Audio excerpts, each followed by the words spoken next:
You ever heard of Blaise Pascal? I'm sure I'm butchering that name.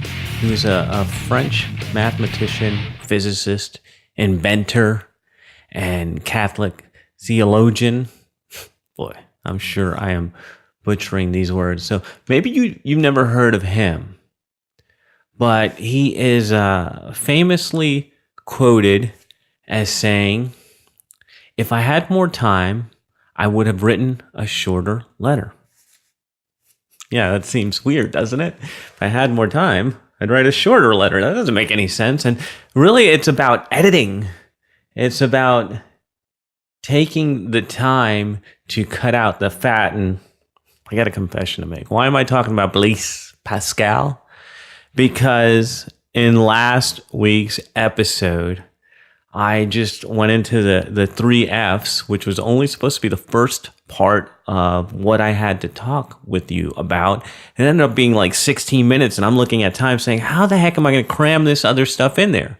And that's where I just said, okay, we're just going to wrap it up here, and I will come back next week and cover the rest of this stuff. And look, if you're struggling to figure out if you're making the impact that you should be, if you are leaving the legacy that you're supposed to be, if you feel like you don't have time to do it all, then that's really what we're going to talk about today. And so let's just jump on in.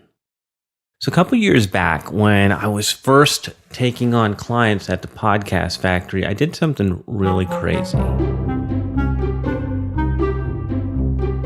I used to co-host just about every show that came on board. For some reason, the people that showed up to work with me were fans, and they wanted me on their show. And I didn't get it at the time, but now that I'm doing this show, I totally get it, how much better it would be to have somebody there to bounce ideas off of and to keep you moving in the right direction. But one of my favorite shows was Michelle Spiva's Epic Story Lifestyle. And Michelle is a writer. I don't know, I think she's a psychologist. I mean, just a very smart, inquisitive woman, entertaining and funny. And I felt lucky to have a chance to talk to her so often. And that was part of the fun, even when I first started the Podcast Factory, was getting to talk to cool people. And one of Michelle's first shows, I think it was episode number 6. And what I'm going to do is I'll link to this in the show notes so that it's easier for you to find. But she called her show, or that episode, The Myth of Work-Life Balance. And she made the case that there was no such thing as work-life balance, that it was just made up and people were chasing it aimlessly. They thought it was a real thing, but if it doesn't exist, then how could you ever find it? So you're stuck in this circle, vicious circle of not being able to find balance in your work and in your life. And one of the things that she said was, look at a scale. A scale is very rarely balanced. You'd have to do some precise calculations to get a scale balanced. It's usually tipping from one side to the other. So instead of looking for work-life balance, which is highly likely that you'll never find it, wouldn't it make more sense to find work-life harmony, like music? She blew my mind when she said that, because I believed that whole work-life balance thing, and I thought that maybe I wasn't planning correctly, maybe I wasn't thinking things through, maybe I was just a moron. But it makes more sense when you think about it to find harmony in your work. And what is it that makes music for you? So when I made that shift to thinking about work-life harmony, it changed the way that I approached my work, approached everything that I do, and really turned me towards my mission. what I'm trying to accomplish. An even bigger picture is, how will I be remembered? And those things are with me every single day. And when we're working here, me and Cupcake, for our clients, when we're working to grow our business, to improve our client experience, to just make things better, it always revolves around, how will we be remembered? And I made this shift, and it's been something that's given me energy and, as cliche as it sounds, purpose. And that purpose is what gets me out of bed. It's what helps me solve problems. It's what pushes me through every single day, because we have this bigger mission, this bigger purpose. And since we know what our purpose is and what we're working for, we can make the choices to live our lives around that stuff. And so, yeah, look, work is great, but if it doesn't have meaning to you, if it doesn't make an impact, if it isn't improving the world, then maybe it's time to review, maybe it's time to rethink, and maybe it's time to look deeper and find out why you're doing what you're doing. And this is another thing, like I was talking last week about energy, and this is one of the things. I can get up early in the morning if I have a purpose, if I have a plan, if I know what I'm working towards. I can get up and it rockets me right out of bed and into my day and into my morning ritual, because I know I have something to do and I'm going to get it done. If you're like me, purpose is going to drive you further than the money, further than the cars, further than the vacations. It's that purpose that you have to get up every day and get your work done, because you're doing it for whatever lights you up. So forget about work-life balance. It's BS. Doesn't exist. It's something put out there by people who want to sell you productivity products. I don't know. Maybe not. But seriously, if you want to find joy, then subscribe to the idea of work-life harmony. Find your purpose and let it spring you out of bed every day and keep you working hard, because there's something bigger. There's something more. There's something that you must accomplish. And don't let anything get in the way. Yeah. I know you were getting into that, but what kind of marketer would I be if I didn't make you an offer? So check this out. How would you like to spend more time with your family and less time on your business? Before anyone chooses to do business with you, they need to know one thing. Can I trust you? But building trust can take forever, and I know you don't have that kind of time. But what if there was a way to build trust in minutes instead of years? Would you want it? I know you would. So go grab yourself a copy of my Digital Daddies Toolkit. Inside, you'll get my top 3 speed influence tools to make you a trusted expert in any market fast. Go to daddiesworking.com/DDT to grab your copy today. So I was reading an article in Fortune, and I'll link to it in the comments. But it's called The Ultimate Purpose of Business. I want to read to you a little piece, the opening paragraph. What is the purpose of business? The answer to that question has changed. For decades, most business leaders would say their corporate mission was to maximize profits for shareholders and owners. That was the primary success metric for businesses across the country.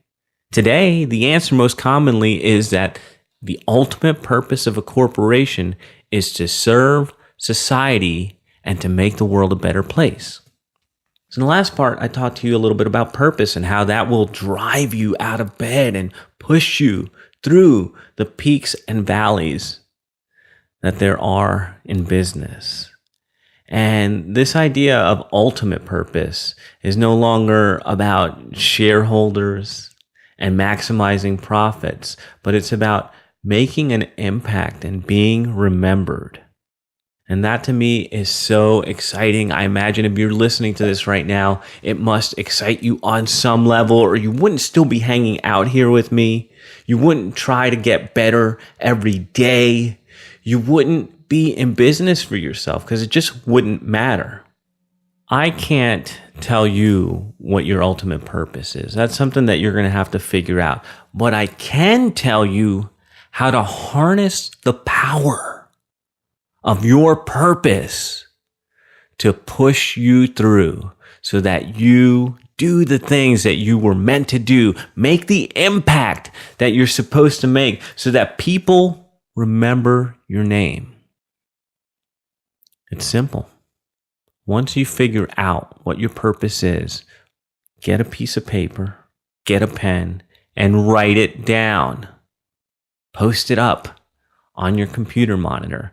Keep a copy in your wallet. Put it on your dashboard in your car and look at it every single day. Every day, look at it and know what you're working for and let it drive you. Let it drive you to make the impact and leave the mark that you are supposed to make. And this is something that I do every day. I have a journal. I have a morning routine, and I look at my big goals, my lifetime goals, just about every single day. And that gives me energy, powers me up, and helps me keep pushing and doing all the things I need to do so that I could reach my ultimate purpose. And I promise you one thing, if you can figure out what your purpose is, what your ultimate purpose is, why you're doing what you do, and you write it down and you look at it every single day, you will make a change in your life where your impact will not be forgotten. Okay, that's the reason why I'm sitting here in your ear right now telling you about this. And that's going to be the reason why you will be making the change in the people's lives that depend on you. So really, all that to say, know your values, right? And I can give you, check this out. All right, so okay, we're going to go. I can help you find your ultimate purpose. I'm going to go back on what I said and just change my mind here. Maybe it won't help you find your ultimate purpose, but it will be a roadmap to your ultimate purpose.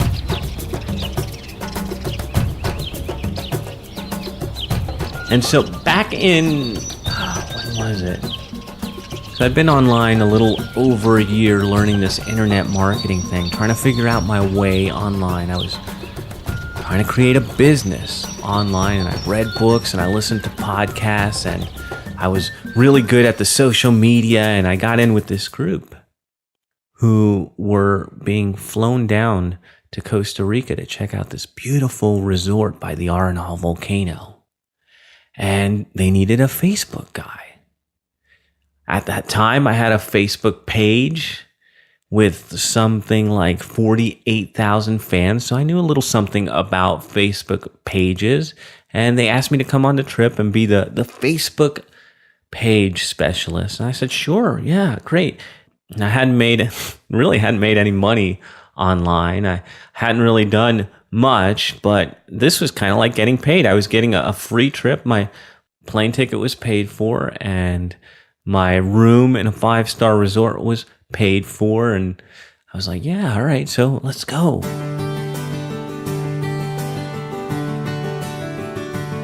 So while we were down there, I made friends with the leader of the group, and he was a wise man and taught me a lot of things. But one of the things that I'll never forget, and one of the things that I still do today, and I know that this is responsible for all of the success I have, all, I said, is this really simple exercise. Anybody can do it. All you need is pen and paper, and it goes like this. When you get up in the morning, get your journal out. If you don't have one, now's the time to start one, and write 5 things that you're grateful for. 5 things, that's it. It could be the good night's sleep you had. It could be arriving safely to your destination in the jungles of Costa Rica. It could be getting through that zip line adventure and not falling 1,500 feet. Or it could just be that you're in a good mood or that this cup of coffee is extra good. But 5 things you're grateful for every morning. That's it. And that's actually where I started journaling, was my gratitude journal. And all I ever did was wake up in the morning, write 5 things I was grateful for. If you do this every day for 30 days, what you're going to find is you're repeating some stuff. And if you're not repeating stuff, that would be really weird. So you might have to do it longer. But I found that I was repeating things. And that's where my 3 F's came from. Family, finance, fitness.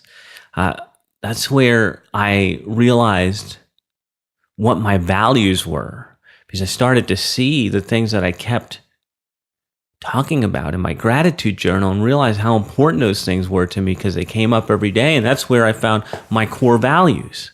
And if you're looking for your ultimate purpose, this is a roadmap to get there. Get out a pen, a piece of paper every morning, write 5 things you're grateful for, and you will find out very quickly, within 30 days, what is most important to you. Not only that, but by doing this exercise, you will attract more of those things you're grateful for into your life. Don't believe me? Yeah, try it. Just try it, because there's this thing when you're looking at the stuff that you're grateful for every single day, you start to recognize it more in your life, and you start to get more of that in your life. And that's why I say this exercise has been the core to all my success and really the core to my happiness in life. And if you're not already doing this, I urge you to start doing it now. Do it now. Don't waste any time. Write 5 things you're grateful for. And watch the impact it has in your attitude, in your energy, in the way you carry yourself, in the way you come across. Don't believe me? Just watch, baby. Do it, and you'll see. So let's go back really quickly here. What did we talk about earlier? I don't even remember. Like, these shows are taking forever. But work-life balance, total myth. Start tracking your time, start auditing, and actually that was a show before. But no, work-life balance is a myth. What you're looking for is work-life harmony, and the best way to do that is find your purpose, and it'll drive you through every day. And I gave you the gratitude journal as a way to find your core values, which will lead you to your ultimate purpose. So all that covered today. What have I got for you next time? Next time, we're going to talk about security and being in prison and how all this leads to a better life. Makes no sense now, but it will next time. Thank you for tuning in. This is thepodcastfactory.com.